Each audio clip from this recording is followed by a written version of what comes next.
Yo guys, I'm going to back with another video, and today guys we're going to be ranking all 11 2023 films I saw in the cinema last year. So, Happy New Year to everyone. Let's kick off the year with the ranking. Right, so here's the list of all 11 films. So first we have AntMan and the Wasp: Quantumania, Shazam: Fury of the Gods, Guardians of the Galaxy Volume 3, the Super Mario Bros. Movie, SpiderMan: Across the Spiderverse, Transformers: Rise of the Beast, The Flash, Teenage Mutant Ninja Turtles, Mutant Mayhem, Godzilla -1, Blue Beetle, and Aquaman and the Lost Kingdom. And I'm going to be ranking this video by cinema experience, like how good the cinema experience was when I was in the cinema watching the films, and then overall the film itself and how good it is. So let's just jump right into it. So, in 11th place, we have Teenage Mutant Ninja Turtles, Mutant Mayhem. Now, this is in last place because generally I think this film is shit. Well, it's not completely shit. It's a 5 out of 10. I really just didn't like the film. They just switched it up too much from what I grew up with as a kid with Teenage Mutant Ninja Turtles. The Turtles that I loved growing up. And what they did with this, they just switched it up for 2023 and too much new crap in there. All the new decade, all this new woke crap was in there, and I just hated it. They changed too much, and I couldn't rock with it. They had some good characters in there, like Superfly was probably the best part of the whole film. Ice Cube did his thing, but that's kind of the only standout parts in there, because like even the Turtles, like Leonardo was friggin' shit. They did him dirty. Donnie was just crap. Mikey could have been a lot better, and Raph was the only good one. He was kind of saving it. It was Raph and Superfly that were the only two good characters in the whole thing. Rocksteady and Bebop, they weren't even in it that much. And they had cool parts here and there. But yeah, it was a very disappointing film. When I watched it in the cinema, I was kind of meh. In 10th place, we have Ant-Man and the Wasp: Quantumania. Now this film is, you know, when it was coming out, it was super hyped up. Because obviously Kang, you have the Kang, one of the badass villains. Gonna be, you know, the main big bad for Phase 5. And then you do a film about this guy, and he loses in the film. Like, what are you doing? To Ant-Man.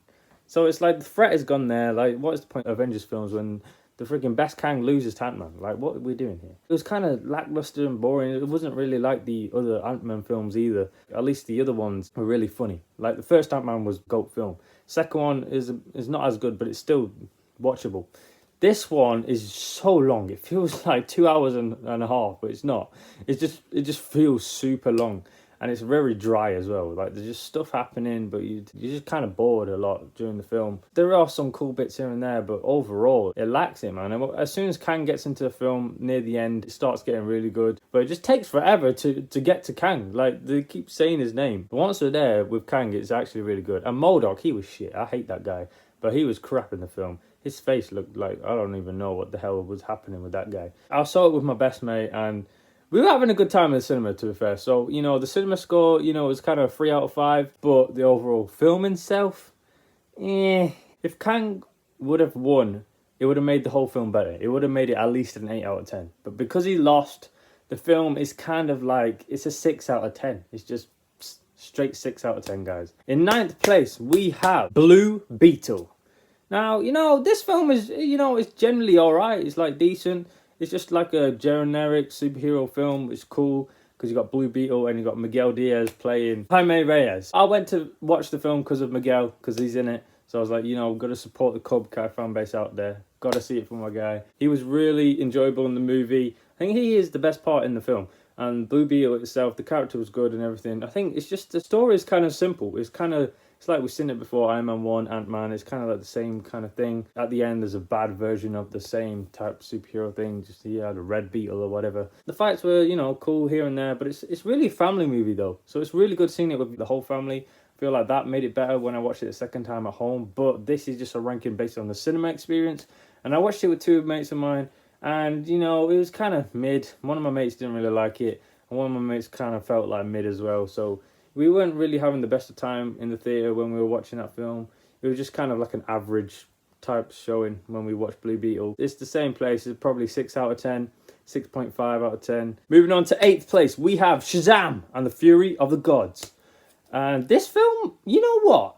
I actually quite liked it. When I was in there in the cinema when I watched it first time, it's really funny. Like, I think the comedy in this film saves it. and gives it a higher rating, because when I was watching it in the theaters, me and my friends were laughing our asses off. This letter scene when that little girl reads out the letter, and we couldn't stop laughing for a good half an hour at that joke. We just kept talking about that joke for time. It was so funny. That was just amazing writing, what they did with that. But there's a lot of funny one-liners in there, and I've really had a good time. But the overall film itself is kind of all over the place. Like, it's not the best of films, but it's kind of just a Shazam sequel, I guess. I like the first one 10 times better. But this one, I don't know why they went the way it went. Like, with the end, whole third act was... I don't know why they had to do some next level budget, massive creatures coming through, and they have to save the day with all that crap at the end. I feel like they should have kept it smaller, you know? Like, they had to do this save the whole universe shit, which kind of, you know, why do that when you could have had a smaller story, you know? I think it would have made it better, smaller stakes, but having this whole save the universe thing, it's like... Bro, wouldn't have Superman come in or something and save the day or some shit? You know, the Wonder Woman cameo was really good, though. She just came out of nowhere. I wish she did some action, though, and, like, you know, fought some people and, you know, uppercuts. It was a funny time, though. It was a funny time. Now, I'd say that film is probably 6.5 out of 10. Because, you know, watching it again afterwards, it's kind of eh. In 7th place, we have Aquaman and the Lost Kingdom. Now, I just recently watched this film, like, a week ago. So, this is fresh in my head. I watched this film in 3D, and I really, really enjoyed myself. This is a really funny film. Everything with Aquaman and Orm, their relationship was so good with the brothers throughout the entire film. Very enjoyable and hilarious as well, especially when they're in that jungle scene. And then he starts running and he goes proper fast. He's doing the Naruto run. It's just, that shit is funny. And there's a lot of great moments with them two together. Really solid action with Black Manta versus Aquaman. That final fight, goddamn, what a fight. I honestly really want to watch that movie again, because I had a really, really good time. Watching it in 3D, just the water, all the scenes in Atlanta, mate, just looks so good. It's like the visuals were spot on. I think overall, I'll probably give it a 7 out of 10. Like, solid. There is, you know, a few story bits, it kind of slow at little parts, you know, with the Black Manta bits at the beginning. But overall, really good film, solid. Now, these next 6 films... On a good day, any of them can switch wherever they want to. And with this ranking, this 6th place could easily be like the 2nd place, or the 1st place could easily be 3rd. The 4th could be 2nd. You know what I mean? Like, these 6, I really love these 6 films. So it was really hard putting these 6 top films in a list. But here we go. With 6th place, we have Godzilla -1. Now, let me tell you, this film was crazy. The very beginning, the very first 5 minutes, when Godzilla comes in killing everyone in the friggin' dark, that was the best scene for me in the whole movie. Just seeing Godzilla go on a rampage, just killing people, and the way he was eating them, stomping on them, and everything, that was the best scene in the whole thing. And hearing him scream, yo, yeah. I was here for that. And the rest of it, you know, the water fights. The story was, with the main character was actually, you know, nice to watch, you know. I actually cared about the main character. He's a pilot, you know, he's struggling. He hasn't even got any family. All his family died. And he kind of made his own adopted family with this girl and this random ass baby. Man did his thing, and he was going to sacrifice himself at the end to kill Godzilla. And then my man from the town that Godzilla killed put in a lever in there to save him. Pulls the lever and he survives. And I'm just thinking, like, what a crazy film. And the friggin' soundtrack was on point. I loved the OG Godzilla soundtrack. Hearing that gave me chills in the cinema. I was like, yo. But it was very surprising because they hid so much in the trailers, man. They only showed little bits here and there, and when you watch the movie, it's beautiful. I will say though, the 3rd act can get very slow. But I thought after the Godzilla destroying the whole city, I was like, oh right, maybe the film's done. But no, we have another like 45 minutes or something at the end. But that bit was taking forever though, because the planning and stuff to how to take Godzilla down, that bit took a while, and then eventually we got to the Godzilla bit at the end. But overall, it was a very good film, and I think 9 out of 10 film. I honestly believe that the film's a 9 out of 10. There's only, you know, a bit slow things here and there. Now, you're probably thinking, how is this film a 9 out of 10 and you've not put it like at least number 2? Well, it's because overall, I'm not a huge Godzilla fan. I'm a fan of the stuff in 5th, 4th and shit. So I'm not massively into Godzilla. I'm more of a King Kong fan, but I can appreciate the Godzilla stuff. In 5th place, we have The Flash. Now this film, you know, it gets a lot of hate, but I don't know why, because this film is generally good.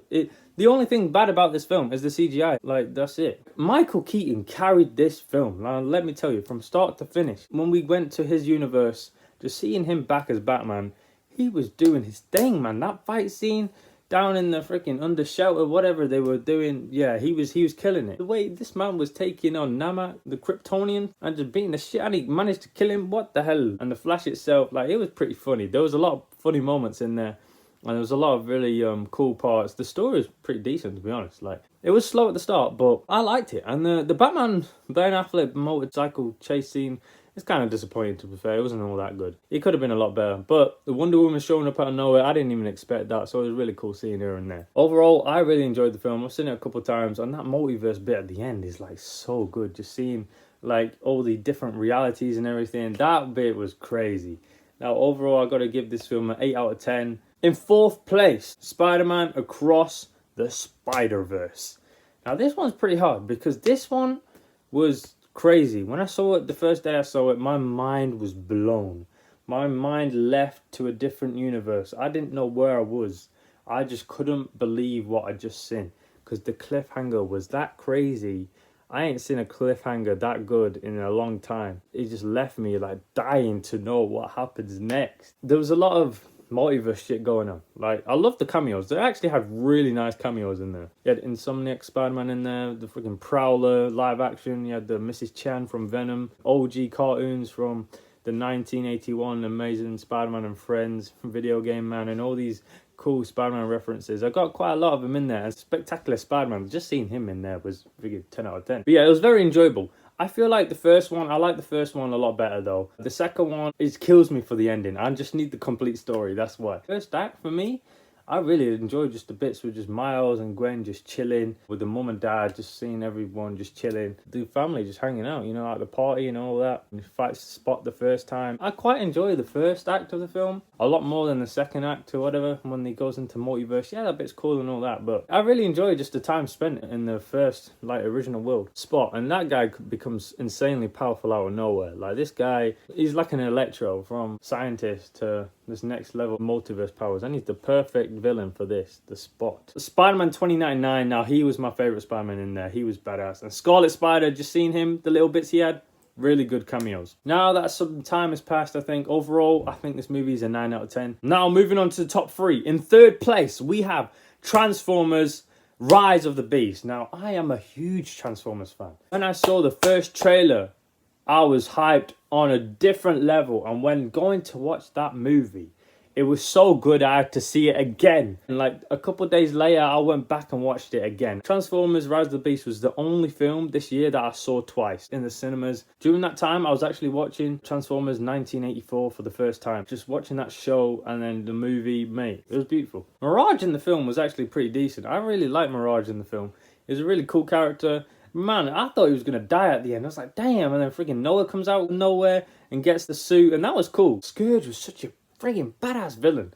And it actually feels like a Transformers movie because the Transformers are actually in it like quite a lot. The human characters, they are in it a bit, but it's more like a Transformers film more than anything. I still think it's only the 4th best one. The original trilogy is still better than this film. Bumblebee, damn, I did not see him dying in this film. I was like, god damn. But then his entrance was crazy. When he came in that final battle, that whole final battle, the best thing ever. Like Optimus Prime versus Scourge, like those two fights that they had was just insane. It was just action packed. The theatre experience alone, watching it in the theatre, was 5 out of 5. Top, because my mates, watching it with them, we were so gassed and excited, and it was just a really, really good time I had. Final battle song, On My Soul! God damn, that is a banger. Yeah, I loved it, man. It was really funny as well. The Mirage chase scene with his mate, it was hilarious. Overall, though, I feel like this film is an 8.5 out of 10. It's an 8.5. But I just love it. Obviously, there's a bit of a mess here and there, but overall, it's a movie that I love. Now, in second place, we have Guardians of Galaxy Volume 3. Now, this film was crazy. Like, it was quite an emotional film, like, very emotional. This film made me cry twice. It hits your heart, this one. Just being with the Guardians of Galaxy, like, knowing them for years. This journey they went on, from Guardians 1, Guardians 2, Avengers Endgame to Guardians 3. The massive journey these guys went on. It was a Rocket Raccoon story, but I feel like it just works so well with Star-Lord. Just when he sees Rocket Raccoon when he's about to die, it's like, is he gonna die? It hits you hard, man. Those emotional scenes right there, it just makes this film like a 10 out of 10. Like, this film is a 10 out of 10. The story was amazing. They're here to save Rocket, and he comes in at the end, and that final one shot with Rocket and everyone beating the shit of all those weird creatures was so badass. It's really done well, that one shot. And the fights were really good. The movie was funny as shit as well. Comedy, emotion, action, top notch. Everything in this film was beautiful. It looked great. Acting was spot on. It's a perfect film. It really is. Like, there's nothing bad about the film. The villain, you understand what he's doing. He's trying to make this new world because he keeps failing, but he's a stupid idiot because he didn't understand that humans are going to do dumb shit at the end of the day anyway. It doesn't matter what you do or what animals, species. He wants a perfect world. In his eyes, he thinks he's doing the right thing, but he's just delusional. So it's so cool how we get to see Rocket's origin stories, and we get to understand why this man is just clever as shit. And Groot was badass. Drax was funny as shit as usual. Mantis was cool. Every Guardian had their individual badass moments. Every Guardian did. And you had the new Gamora in the mix as well. Nebula stood out a lot in this film. They wrapped up the trilogy amazingly with this one. 10 out of 10. Badass movie. Now, for number one, the best film I've seen in 2023 was the Super Mario Bros. Movie. Boom! Now this movie, it was just a phenomenon for me.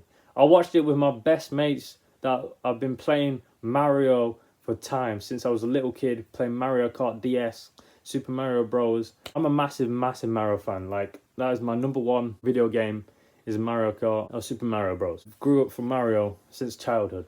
And to now see this man in a movie and to have all the video game references in there from all the games, me and my mates were getting every single Mario reference in there. We were looking like that Easter egg. We got all the Easter eggs, all the musics, the little freaking dry bones. But that Mario Kart sequence, ooh wee, Rainbow Road, that was something else. My chills with that thing was over the roof. The best feeling was watching that Mario movie game. Just the feeling of watching that, just the happiness I felt just watching that movie in the cinema with all my mates was just amazing. I don't think I can ever have a better experience than that. We had a similar one to Sonic 2 when we watched that last year. By the way, my 2022 best film I watched last year was Sonic 2, and now this year's Mario. So Mario and Sonic both wins. But overall, like, even the story was pretty good. I didn't even mind it because I just seen these guys in live action and all the different worlds they went to. But the sound effects alone were cold. And I think Chris Pratt, you know, he actually did a really good job as Mario. Bowser was hilarious. Jack did his thing. The Princess Peach song really threw me off. I didn't even see that coming. That was funny though. And I think they did justice to Mario. And Mario is my childhood, so that's why he gets number one, easily. So, just to recap of the whole ranking, in 11th we have Teenage Mutant Ninja Turtles, 10th AntMan 3, 9th Blue Beetle, 8th Shazam 2, 7th Aquaman 2, 6th Godzilla -1, and 5th we have The Flash, 4th we have Spiderverse 2, 3rd we have Transformers Rise of the Beast, 2nd we have Guardians of the Galaxy Volume 3, and number 1, the Super Mario Bros. Movie. Now, this is the end of this video, guys. Hope you like, comment, subscribe. See you guys next time. So, peace. Bam!